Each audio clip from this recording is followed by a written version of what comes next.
श्री आनंद वृंदावन चंपू विहार समय विभाग।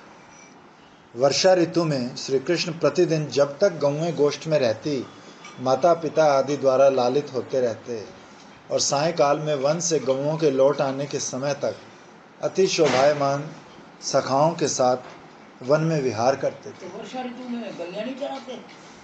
नहीं, वन से गौओं के लौट आने के समय तक सखाओं के साथ वन में विहार करते थे।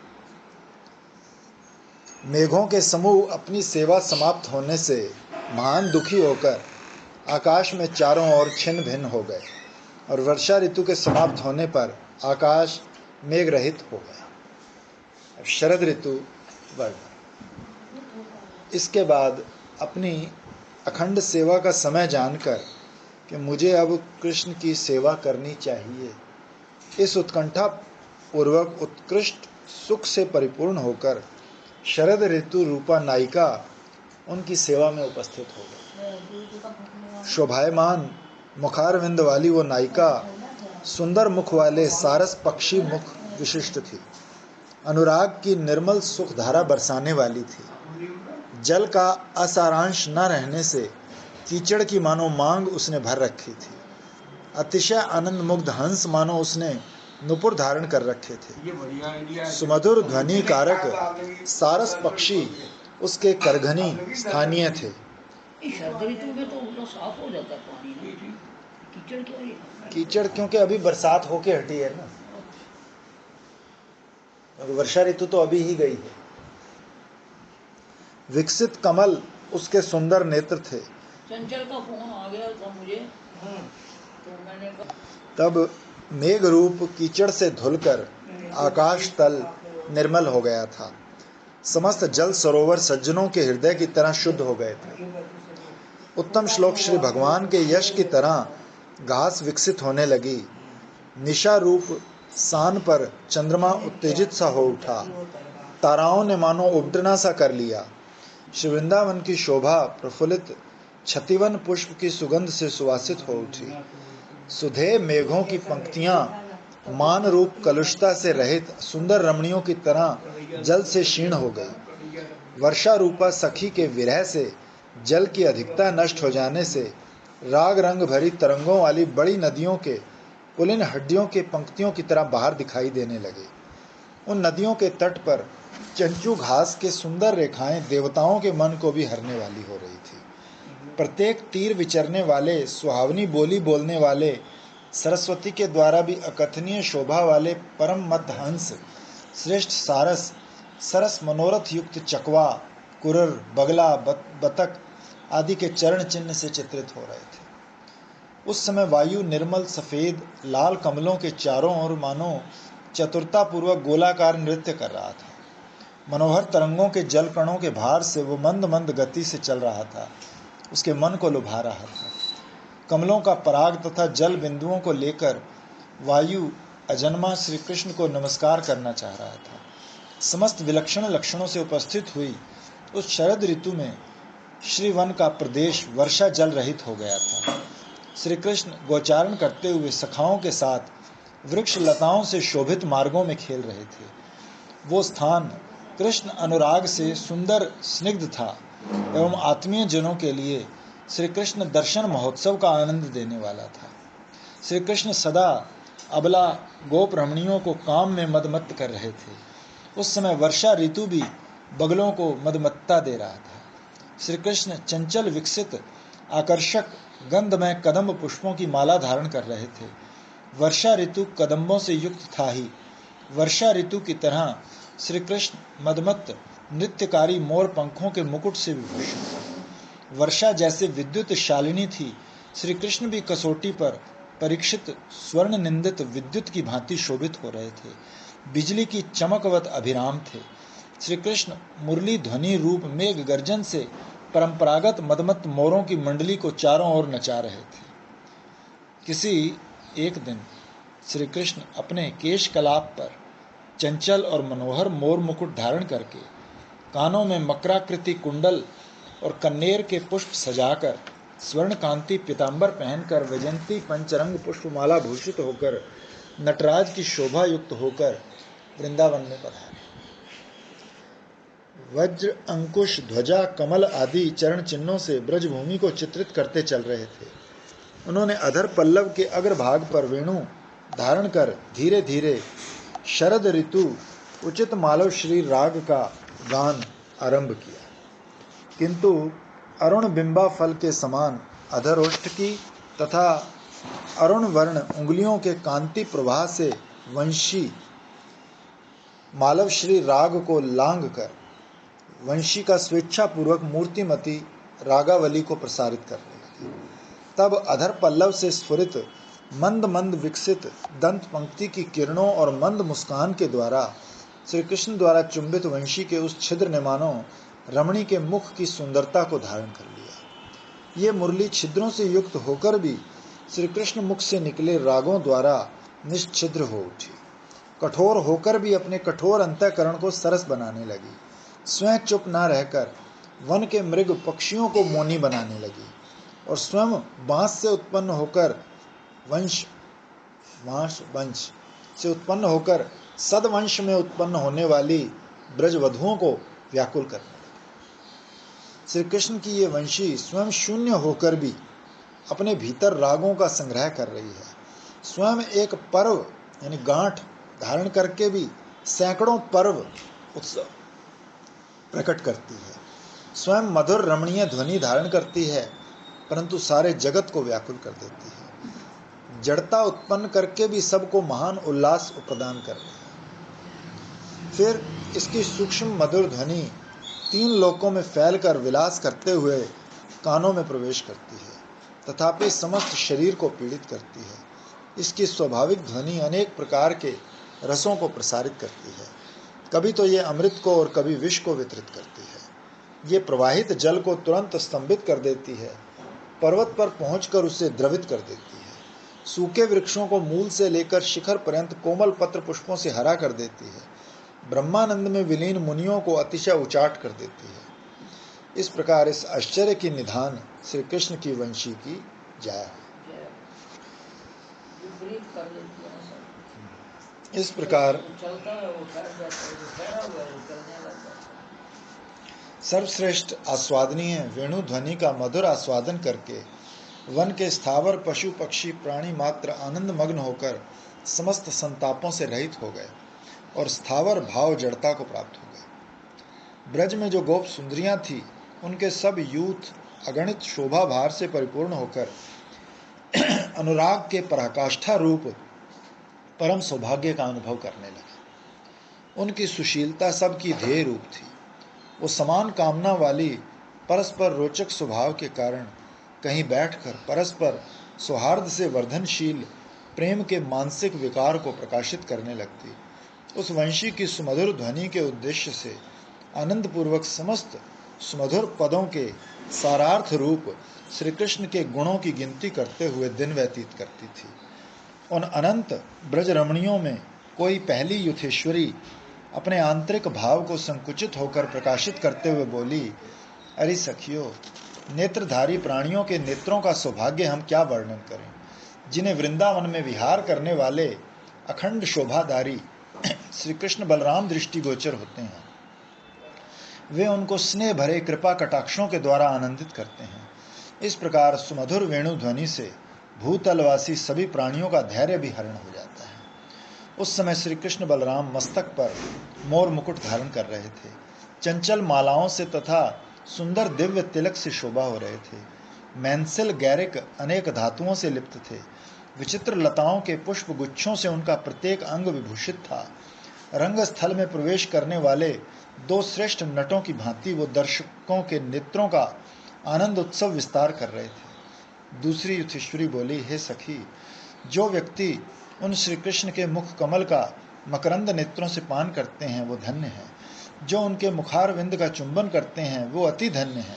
किंतु हे सुमुखी, जो मुरली उच्चिष्ट श्री कृष्ण के अधरामृत का पान करते हैं वो सर्व अपेक्षा धन्य है। वो कौन भाग्यशाली हैं हम नहीं कह सकते। हे सखी, उन दांतों की सुंदरता का क्या वर्णन करें, वो उपमा रहित है।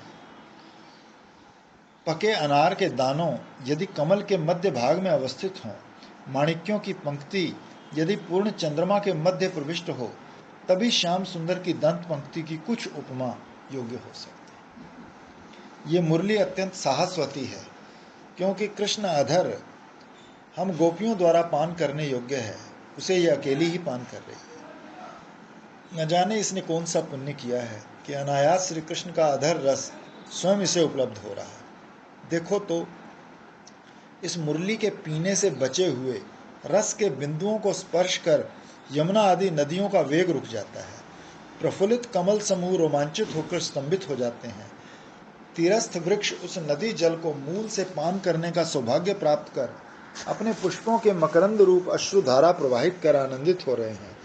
अतः इस मुरली के सौभाग्य का तो क्या कहना। अरे सखियों, ये पृथ्वी भी धन्य है, इसने अपनी महिमा शोभित होकर सर्वलोकों के ऊपर स्थान प्राप्त किया है।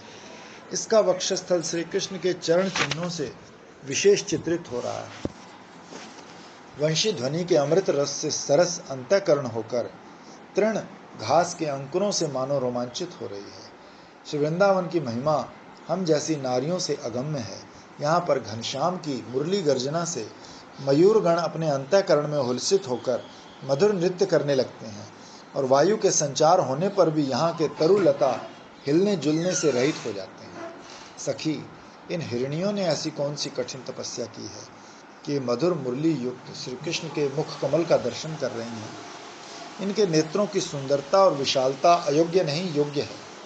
नहीं मानो तो अभी वन में जाकर सम्यक विश्वास प्राप्त कर लो। देखो, ये कृष्ण सार मृग की पत्नी महान भाग्यशालिनी है, क्योंकि अपने पति कृष्ण सार मृग के साथ वंशी ध्वनि मकरंद को धारण करने वाले श्री कृष्ण मुख कमल के रस को निशंक होकर पान कर रही है, अपने नेत्रों को परम श्रेष्ठ बना रही है। देखो, विमानों में विचरण करने वाली ये देवांगनाएं भी धन्य हैं, क्योंकि ये कृष्ण अनुराग युक्त हो उठी। पतियों के साथ रहती हुई भी ये श्री कृष्ण में गाढ़ अनुराग पूर्वक उनके लीला मधुर वंशीधर मुख का दर्शन कर अधीर होकर बार बार मोहित हो रही हैं। धैर्य के लोप होने के कारण इनके केश खुल गए हैं और इनकी निवियों के बंधन ढीले हो गए हैं। इन्होंने कल्प वृक्षों के फूलों की वर्षा करना आरंभ किया था, परंतु उसे भूलकर प्रेम पूर्वक नेत्र जल ही बरसाने लगी। सखी, इन गैयाओं को तो देखो। वास्तव में करणपुर को अंगूठे का काम किया हुआ है। मैं कभी पढ़ा नहीं था, महाराज जी कहते थे वो अंगूठे ने सब काम किया। इन गैयाओं को देखो।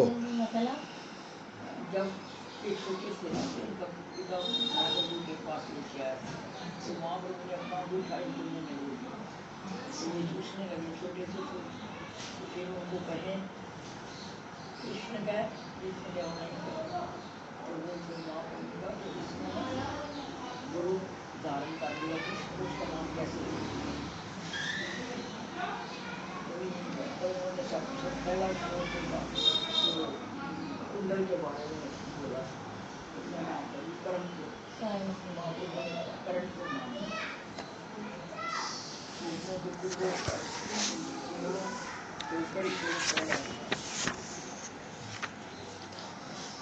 सखी, वंशी ध्वनि से इन नदियों के चकवा चकवी कल हंस रूप विचित्र वस्त्र शरीर से खिसक कर तट पर जा पड़े।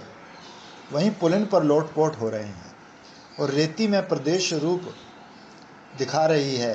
फेन के वेग पूर्वक भंवर आवर्तों के द्वारा चक्कर खाती दिख रही है।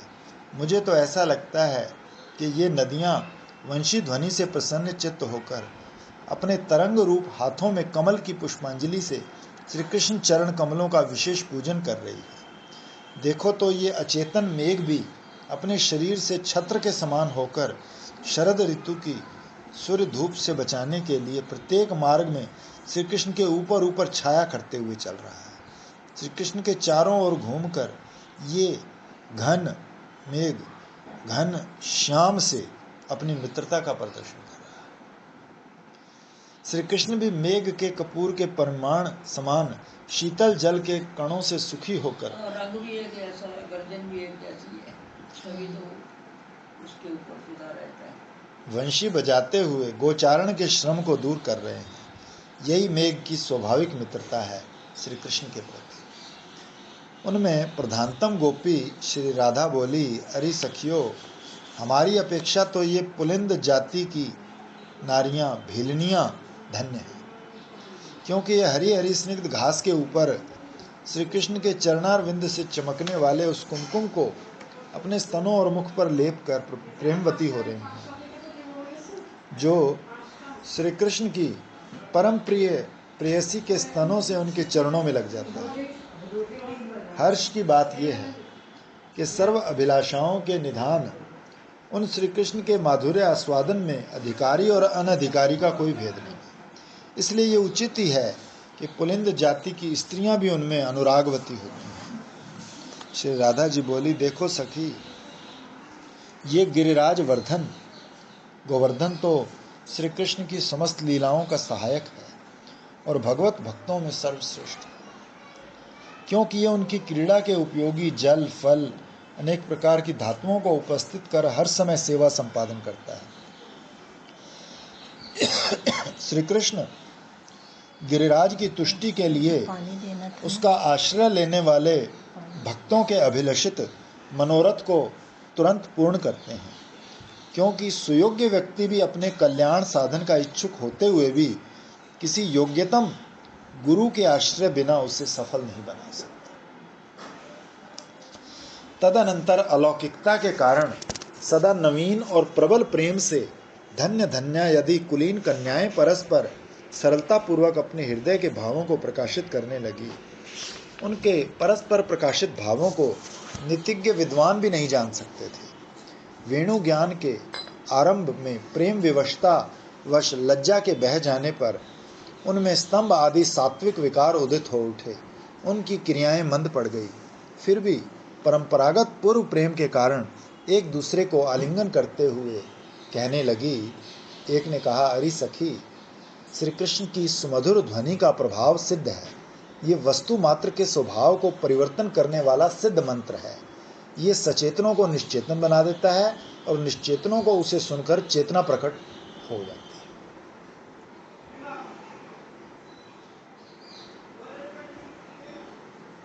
अच्छे लग रहे हैं यहाँ पे। गिरिराज जी बहुत सुंदर बनाए हुए हैं। हाँ, जो गोबर के बनाते हैं मदन मोहन जी ने। गोवर्धन। हाँ, गोवर्धन। इसके प्रभाव को साक्षात देख लो। अहो, समस्त हिरण गौएं, वृक्षों पर रहने वाले पक्षी, नदियां, जलचर जीव, ये सब अचेतनता को प्राप्त हो रहे हैं, और पर्वत वृक्ष भूमि, ये सब स्थावर अचेतन होकर भी श्री कृष्ण प्रेमवश रोमांचित हो रहे हैं। हे सखी, कालिया नाग के शत्रु श्री कृष्ण ने किशोरावस्था को प्राप्त कर वंशी की जिस मधुर ध्वनि का अभ्यास प्रारंभ किया था, वो महाविष की तरह भयंकर और मृत्यु दशा तक पहुंचाने वाला है और कलंक की कील के समान है। उसे पति के साथ केली परायण कुलीन कौन सी नारी निवारण कर सकती है? कोई भी नहीं। श्री कृष्ण का वो मुखारविंद हमें कब अपनी सुगंध से कृतार्थ करेगा, जो परम स्निग्ध दीर्घ घुंघराले केशों से शोभित है, जिनके भाल पर परम सुंदर अलकावली भ्रमरों के समान मंडरा रही है। वो मुखारविंद सुंदर भ्रिकुटी, अलकावली तथा मनोहर उन्नत नासिका से शोभित है। जो वस्तु माधुर्य सिंधु में गिर जाती है, वो केवल मधुरता को ही अंगीकार कर लेती है। श्री कृष्ण की पगड़ी पर बंधी हुई गोपद बंधनी रज्जू भी सुंदरता में सराबोर हो रही है।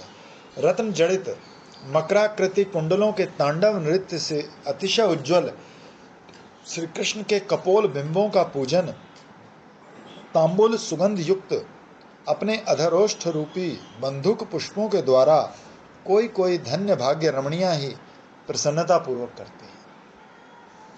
श्री कृष्ण का विशाल वक्षस्थल, जो श्रीवत्स चिन्ह, कौस्तुभ मणि तथा लक्ष्मी रेखा और वनमाला मोती मालाओं से विभूषित है, उसमें कौन सी सुंदर रमणी है जो प्रवेश नहीं चाहती? सभी चाहते हैं। अहो, श्री कृष्ण की दोनों भुजाएं उनके पार्श्व में मानो दो मतवाले कामदेव रूप हाथियों की सूंड है। दोनों भुजाएं अजानुलंबित होने से घुटनों को लावण्यामृत से मानो अभिषिक्त करना चाहती हैं।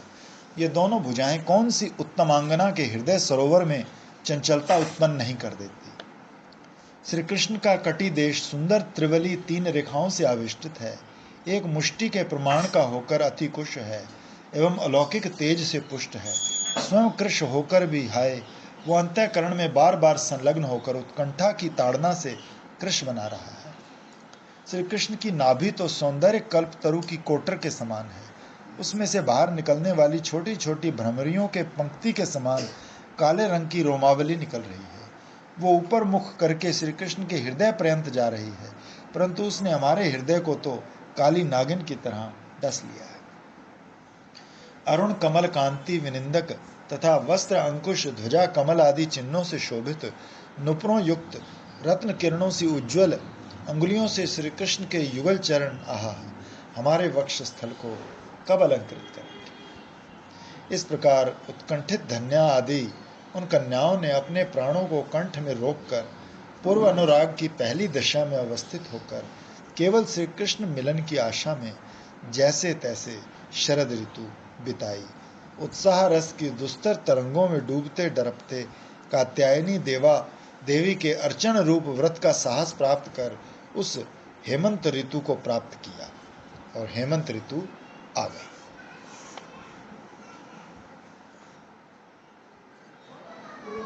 चले जैसे बोलो वैसे खुल तो गए दर्शन तो खुल गए, मेरे को फोटो आ गए।